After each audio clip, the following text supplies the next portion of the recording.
Anak ini pun tidak kuat melihat ibunya selalu dipukuli oleh ayahnya. Dia pun langsung melaporkan ayahnya itu ke kantor polisi karena kelakuan ayahnya itu sudah kelewatan batas. Dia pun selalu memabukkan dan tidak pernah menghargai ibunya. Bibinya pun sangat sayang kepada keponakannya itu. Mereka pun tinggal di rumah bibinya, guys, karena ayahnya itu adalah adik dari bibinya itu. Anak bibinya ini pun ternyata menyukai keponakannya itu, guys. Mereka pun saling sama-sama cinta, tapi mereka tidak sempat untuk mengutarakannya. Ayahnya pun datang lagi ke rumah kakaknya itu. Dia pun sudah bebas dari penjara, guys. Dia pun menanyakan kepada kakaknya, di mana kamu sembunyikan istri dan juga anakku? Tapi kakaknya ini pun tidak akan memberitahu di mana adik iparnya itu, karena dia tahu gimana kondisi adiknya itu, guys. Dia pun menyuruhnya untuk pergi dan tidak patut lagi mereka bersatu. Lalu adiknya ini pun terus marah-marah, guys.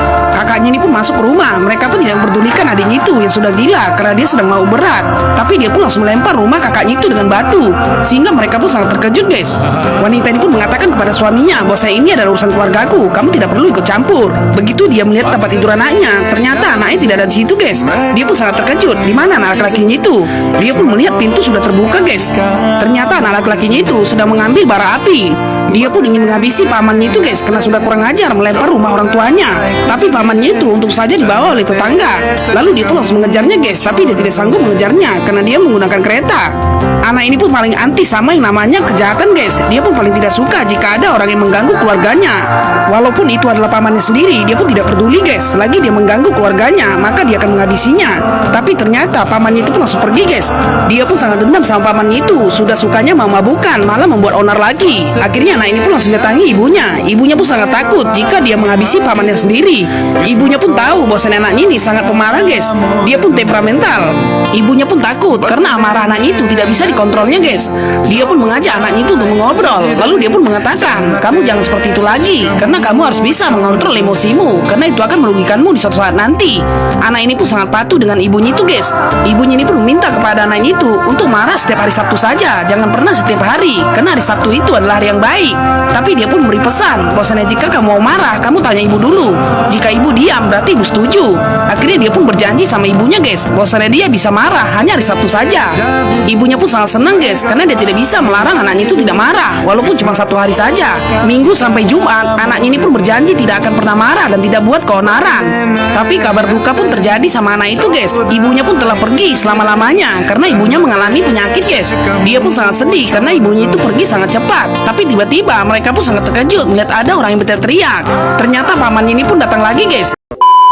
Pria ini pun melempar sendal ke arah wajah jenazah ibu anak itu, guys. Ayahnya pun marah. Dia pun langsung datangi pria itu. Lalu anak ini pun langsung menyingkirkan sendal itu, guys. Dia pun langsung melihat ke samping. Ternyata di samping sudah ada keributan. Ternyata yang melempar itu adalah pamannya sendiri. Dia pun sedang ribut dengan ayahnya. Lalu anak ini pun langsung mengambil air, guys. Dia pun ingin membersihkan wajah ibunya itu. Dan dia pun tidak mau wajah ibunya ternodai dengan kotoran. Sambil menangis, dia pun membersihkan wajah ibunya yang sudah terkena dari kotoran sendal itu. Ayahnya pun terus bertengkar dengan pamannya itu, guys. Tapi dia pun sudah tidak sabar. Dia pun ingin membalasnya. Lalu dia pun mengatakan kepada ibunya, apakah aku udah boleh marah, Bu? Tapi ibunya pun langsung diam saja, guys. Anak ini pun teringat dengan kata-kata ibunya. Jika ibunya sudah diam, berarti boleh. Sehingga selendangnya pun langsung menyentuh tangannya, guys. Dia pun sudah mendapat izin dari ibunya itu, bahwasanya dia sudah bisa meluapkan emosinya. Lalu dia pun langsung tidak sabar, guys, ingin balas dendam sama pamannya itu yang telah melempar ibunya dengan sendal. Dia pun langsung berdiri, guys, karena dia ingin membalasnya. Anak ini pun sudah habis kesabarannya, guys, bersama pamannya itu, karena dia selalu membuat onar dan selalu merendahkan ibunya. Dia pun masih melihat ayahnya itu sedang bertengkar dengan pamannya itu. Lalu dia pun langsung meninggalkan jenazah ibunya itu, guys, dan dia pun berjalan ke arah pamannya itu. Dia pun ingin memberi pelajaran kepada pamannya itu, guys, yang sudah kurang ajar. Dia pun langsung mengambil balok kayu ini. Sekali dua kali boleh dimaafkannya, tapi kali ini pamannya itu sudah kelewatan. Balok kayu itu pun akan dihantamnya kepada pamannya itu, guys. Pamannya pun langsung melihat keponakan itu sudah datang dengan amarah yang sangat tinggi. Dia pun langsung menghantamnya dengan balok. 10 tahun setelah kepergian ibunya, dia pun sudah tumbuh dewasa, guys, dan menjadi seorang pria yang sangat tampan. Dia pun selalu mengikatkan selendang ibunya di tangannya, dan dia pun tidak akan membiarkan kejahatan dimanapun. Dia pun adalah orang yang paling ditakuti, guys, karena amarahnya.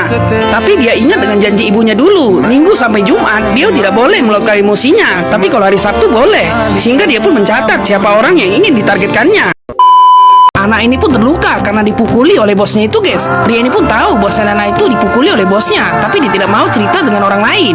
Dia pun langsung megang tangan anak itu dan mengatakan, siapa nama bosmu? Tapi anak ini pun mengatakan, kamu siapa? Mengapa kamu ikut campur?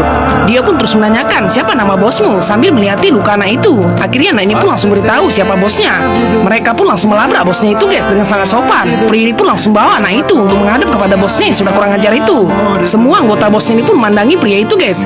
Dia pun sangat berani datang ke markas orang yang sangat ditakuti di daerah itu. Lalu dia pun langsung mengatakan kepada bos itu, apa yang telah kamu lakukan kepada anak ini? Tapi bos ini pun tidak mau mendengarnya, guys. Dia pun mengatakan, bahwasanya jika kamu tidak mau mendengar juga, maka tempat ini akan aku hancurkan. Seketika bos anak itu pun langsung berdiri, guys. Dia pun mengatakan, tolong aku bantu dulu. Lalu mereka pun langsung bantunya. Pria ini pun menuntut bosnya itu untuk minta maaf sama anak itu apa yang telah dilakukannya. Lalu bos ini pun manggil anak itu, guys. Bukannya minta maaf, dia pun langsung melakukan ini kepada anak itu. Anak ini pun sangat terkejut ketika rambutnya langsung ditarik oleh bosnya itu. Pria ini pun langsung dihantamkan kepalanya ke meja oleh anggota bosnya itu, guys. Bosnya ini pun mengatakan, tidak mungkin aku minta maaf sama manusia sampah seperti dia. Tapi pria ini pun mengancamnya, jika kamu tidak melepasnya dalam hitungan ketiga, maka aku akan menghancurkan tempat ini. Seketika bos anak itu pun langsung melepaskan mereka, guys, dan mereka pun disuruh pergi dari tempat itu. Pria ini pun tidak mau menghajar bosnya itu karena itu bukanlah harinya.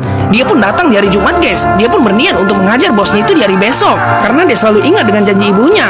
Dia boleh melampiaskan emosinya jika itu adalah hari Sabtu. Makanya besok hari Sabtu dan dia pun langsung menargetkan bosnya itu, guys. Anak ini pun sangat terkejut atas apa yang dilakukan oleh pria ini. Pria ini pun langsung datang ke tempat bos yang memukuli karyawannya itu, guys. Dia pun datang dari Sabtu karena cuma dari Sabtu yang boleh dia meluapkan emosinya. Bos jahat ini pun mengatakan kepada anggotanya, bahwasanya pria itu tidak jago berkelahi. Buktinya aku pernah menghantam kepalanya ke meja. Tapi bos penjahat ini pun tidak tahu bahwasanya kalau hari Sabtu dia pun berubah menjadi malaikat pencabut nyawa. Dia pun bisa menghabisi seluruh anggota bos jahat itu, guys, dengan sangat gampang.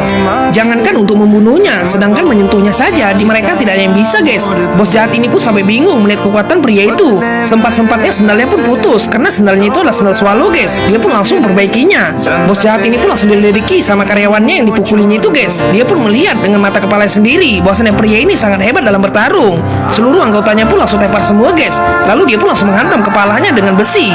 Pria ini pun sengaja melukainya di kepalanya juga karena dia telah melukai karyawannya daerah kepalanya, dan dia pun mengatakan bahwasanya itu adalah balasannya.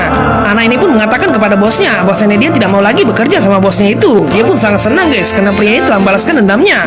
Lalu pria ini pun langsung ngecek lukanya. Ternyata sama persis, guys, dengan apa yang dilakukannya kepada karyawannya. Itulah akibatnya terlalu meremehkan lawannya, guys. Lalu bos penjahat ini pun langsung mengatakan, siapa kamu sebenarnya? Mengapa kamu berani menggangguku?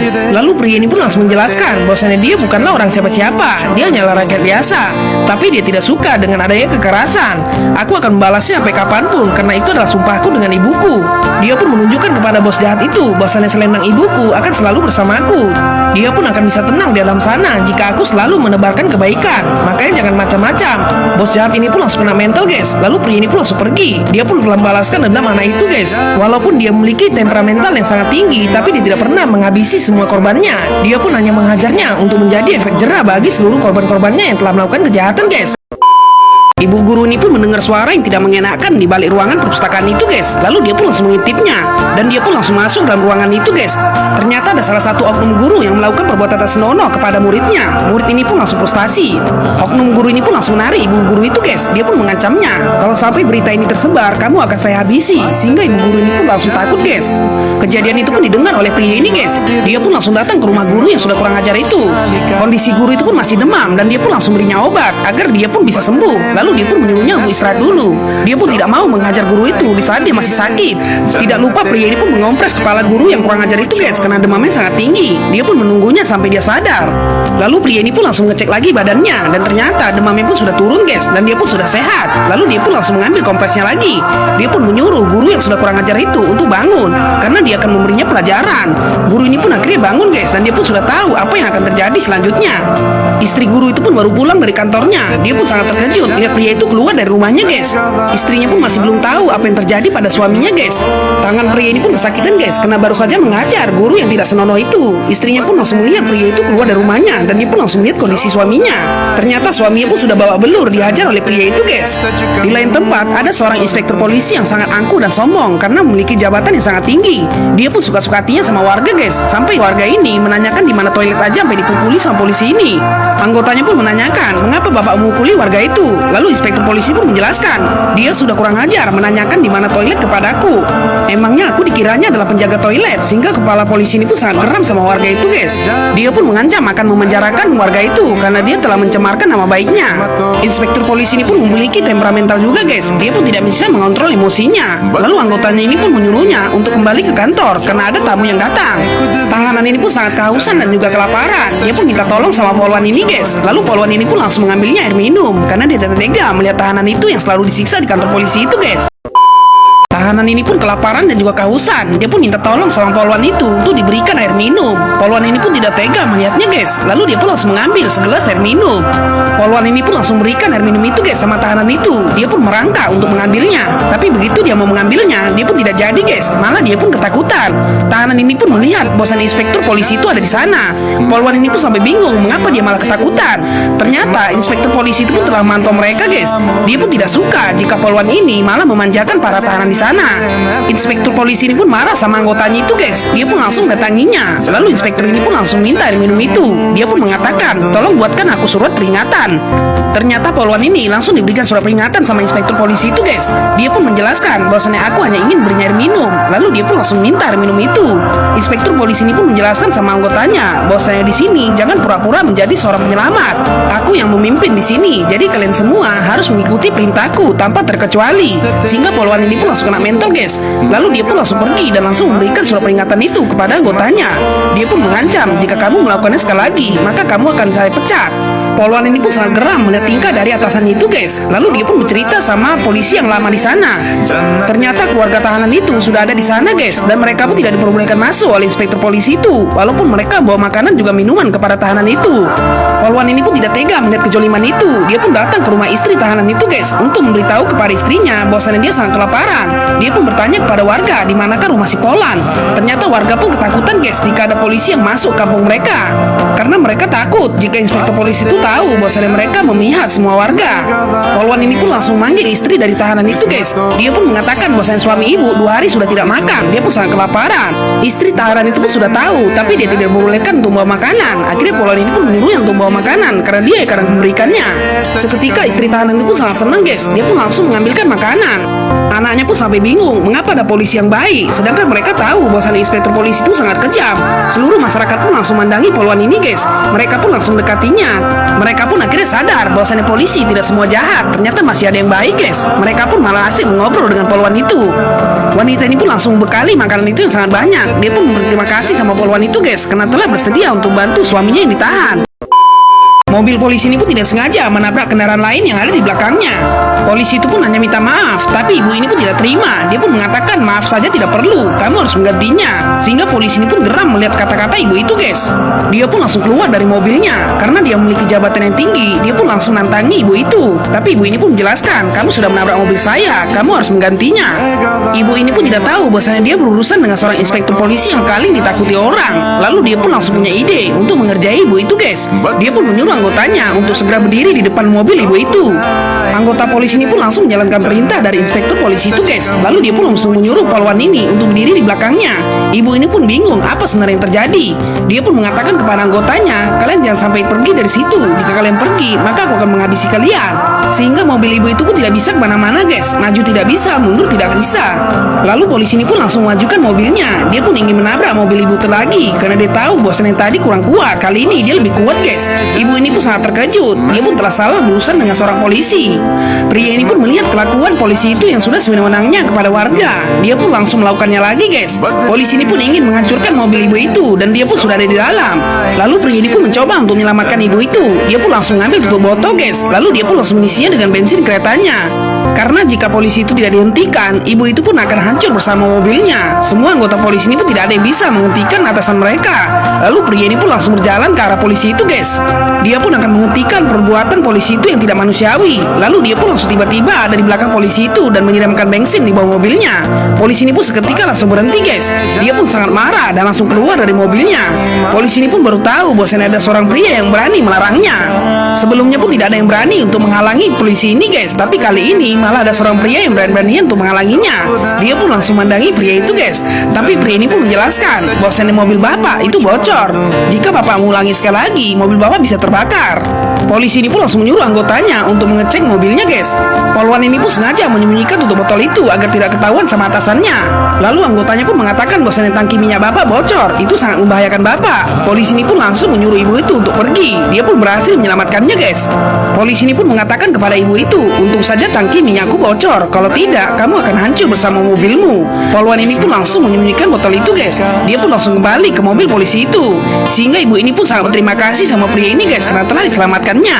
Poluan itu pun jatuh hati sama pria itu guys. Dia pun telah melakukan hal yang baik.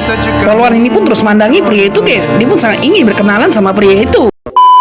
Polisi ini pun terus saja memukuli pria itu guys. Anaknya pun sampai memeluk kaki polisi itu untuk menghentikannya. Tapi polisi ini pun malah mendorong anak itu guys. Ibu ini pun melihat anaknya itu sudah terluka karena dorongan itu membuat kepalanya terbentur dengan kayu. Poluan ini pun mencoba untuk mendekatinya, tapi dia pun langsung dimarahi sama kepala polisi ini dan menyuruhnya tuh diam di tempat. Ayah anak itu pun hanya bisa memandanginya dari jauh guys. Posisi anaknya itu sedang terluka. Poluan ini pun langsung menelpon abang jago itu guys. Dia pun sengaja melespekerkan agar pria ini tahu bahwasanya kondisi di sana sangat tidak baik-baik saja. Lalu pria ini pun paham guys apa sebenarnya terjadi. Kepala polisi ini pun hanya pergi begitu saja guys. Dia pun menghiraukan warga itu. Abang jago ini pun langsung bergegas guys untuk mendatangi ibu itu. Dia pun ingin menyelamatkan anaknya. Lalu dia pun langsung melompat sampai keretanya pun terjatuh. Abang jago ini pun langsung menutup lukanya dengan kain ibunya itu guys. Lalu dia pun langsung buru-buru datang ke rumah sakit untuk membawa anak itu guys agar dia bisa selamatkan. Dia pun langsung menggendong anak itu sampai ke ruangan UGD karena posisi anak itu hampir saja kehabisan darah guys. Lalu dokter pun langsung menyambut mereka. Poluan ini pun langsung datang ke rumah sakit itu guys. Dia pun ingin mengecek kondisi anak itu apakah dia baik-baik saja. Lalu dia pun bertanya sama Bang Jago ini. Ternyata dia sudah dirawat oleh dokter. Poluan ini pun pusing guys melihat atasannya itu karena tidak ada satu orang pun yang bisa menghalanginya. Lalu dia pun minta kepada pria itu untuk dicarikan orang yang jago berantem agar kepala polisi itu pun tidak semena-menanya kepada warga, apalagi kepada orang yang tidak bersalah. Lalu pria ini pun langsung mandangi Poluan itu guys. Dia pun melihat Poluan itu sedang menangis. Dia pun mengatakan, abang kamu yang benar-benar ingin melihat seorang yang jago untuk menghalangi kepala polisi itu. Poluan ini pun masih belum sadar guys bahwasannya yang di sampingnya itu adalah Bang Jago. Tiba-tiba dari belakang pria ini pun diserang oleh kelompok preman itu guys. Lalu Poluan ini pun langsung ditarik oleh preman itu dan langsung dihadang. Awalnya pun mereka mengira bahwa si pria ini tidak jago bertarung, tapi begitu kepalanya terbentur, dia pun menjadi seperti seorang iblis guys. Para preman ini pun tidak tahu bahwasanya mereka sedang dalam bahaya karena pria ini sudah berubah wujud menjadi seorang yang sangat menakutkan. Poluan ini pun ketakutan guys. Dia pun masih belum menyadari bahwasanya Abang Jago itu sudah ada di depannya. Begitu kelompok preman itu masuk ke dalam asap itu, mereka pun semuanya satu persatu berterbangan. Poluan ini pun langsung menyaksikannya dengan mata kepalanya sendiri guys. Seluruh anggota preman itu pun habis dihajar oleh pria tampan itu. Sehingga ketua preman ini pun terkejut mengapa anggotanya malah berterbangan. Satu persatu anggotanya itu pun langsung tepar dibuat Abang Jago itu guys. Poluan ini pun masih bingung siapa yang telah mengajar anggota preman itu. Padahal dia menduganya pria itu tidak jago bertarung. Lalu tiba-tiba dia pun keluar dari asap yang tebal itu guys. Akhirnya Poluan ini pun baru sadar bahwasanya Abang Jago yang ada di sebelahnya itu adalah orang yang diimpikannya selama ini. Abang Jago ini pun langsung beri pelajaran kepada preman itu guys karena telah mengganggu dia. Lalu dia pun langsung keluar dari asap tebal itu sambil menggulungkan selendang ibunya. Dia pun terpaksa mengeluarkan wujud aslinya karena Poluan itu selalu memimpikan orang yang jago berantem karena dia ingin menghentikan kekejaman dari atasannya itu yang selalu menindas rakyat kecil. Poluan ini pun harus terdiam guys. Dia pun langsung melihat pria itu berubah menjadi wujud yang sangat menyeramkan. Poluan ini pun terus mandangi wajah Abang Jago itu guys. Lalu Abang Jago ini pun mengatakan, apakah kamu sudah mendapatkan apa yang orang yang kamu impikan? Sehingga dia pun langsung menunjukkan kekuatannya guys di depan Poluan itu. Dia pun selama ini pura-pura lugu guys, padahal pria ini adalah pencabut nyawa yang sesungguhnya. Sehingga seluruh preman itu pun langsung kena mental guys. Kekuatan pria ini pun di atas rata-rata guys. Mereka pun tidak ada yang sanggup untuk melawannya. Lalu dia pun langsung menggertak anggota preman itu dan menyuruh mereka untuk pergi dari tempat itu guys. Abang Jaga itu pun langsung melintir tangan anggota preman itu guys dan langsung bentak mereka. Semua anggota preman ini pun langsung kabur guys karena melihat kekuatan pria ini. Tabung gas LPG ini pun langsung dilemparkan polisi ini guys ke arah pria itu sampai dia pun terpental. pantesan aja gas langka guys. Ternyata polisi ini yang membuat ulah. Dia pun berhasil menumbangkan pria itu guys. Lalu dia pun langsung memijaknya. Begitu dia mengangkat kakinya, pria ini pun langsung menahannya dengan tangannya guys. Seketika pembalut tangan pria ini langsung menyala api guys. Ternyata itu adalah amarahnya. Dia pun sudah mengeluarkan seluruh tenaganya guys. Dia pun diserang sama preman bayaran polisi itu guys. Tapi dia tidak terkalahkan lagi. Karena filmnya sudah mau selesai guys. Jadi dia harus mengeluarkan seluruh tenaganya untuk menang. Pria ini pun ingin buktikan kepada semua warga bahwasannya ada satu orang yang berani melawan kepala polisi itu. Dia pun meminta kepada warga untuk tidak takut sama polisi, apalagi polisi jolim. Sehingga polisi ini pun baru tahu kekuatan pria itu yang sebenarnya guys. Dia pun langsung mengajak seluruh warga untuk tidak mau lagi ditindas oleh polisi-polisi kejam. Dia pun menyuruh warga untuk menyerang polisi itu guys beserta preman yang dibayarnya. Akhirnya pertarungan dua kelompok ini pun semakin dimulai guys. Mereka pun akan menghadapi seluruh preman-preman yang dibawa polisi itu. Pria ini pun bersama rakyat guys. Mereka pun tidak akan terkalahkan. Karena jabatan rakyat itu di atas rata-rata dari semua jabatan yang ada di negaranya guys. Mereka pun langsung berlari semuanya untuk menyerang satu sama lain. Akhirnya pertarungan pun tidak terelakkan lagi guys. Mereka pun akhirnya menghabisi seluruh preman-preman itu. Sampai pria ini pun menghantam kepala polisi itu guys. Dia pun langsung melompat dan langsung menendang polisi itu sampai dia pun terkapar. Akhirnya polisi itu pun langsung terpental guys. Dia pun sudah tidak bisa berdaya lagi dan akhirnya dia pun tewas seketika. Polwan ini pun akhirnya bangkit. Dia pun telah disiksa oleh kepala polisi itu karena dia tahu bahwasannya dia bersekongkol dengan pria ini guys. Tapi dia pun terus mandangi pria itu dan akhirnya mereka pun saling jatuh cinta guys. Lalu mereka pun menikah guys dan mereka pun hidup bahagia. Endingnya pun sangat bahagia guys karena mereka memiliki seorang anak yang sangat lucu dan akhirnya filmnya pun selesai guys.